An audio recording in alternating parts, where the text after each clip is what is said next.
ஆக்சுவலாக இன்னைக்கு நம்ம எல்லாருமே ஜனநாயகன் ரிவ்யூ பார்க்கலாம்.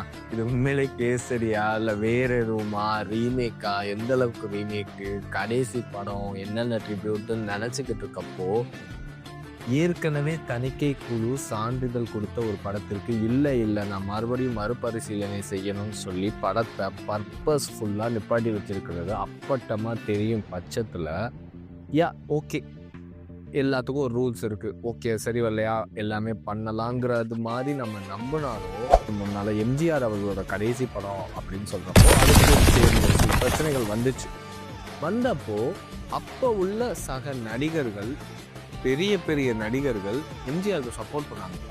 இப்போ விஜய்க்கு பார்த்தீங்கன்னா இப்போதான் அஜய் ஞானமுத்தா இருக்கட்டும், சிபிராஜா இருக்கட்டும், ஜெயம் ரவியா இருக்கட்டும், சிலம்பரசனா இருக்கட்டும், இப்படி தான் ஒரு சிலர் இது பண்ணியிருக்காங்களே தவிர்த்து இது ஒரு சாதாரண நடிகருடைய படம் கிடையாது.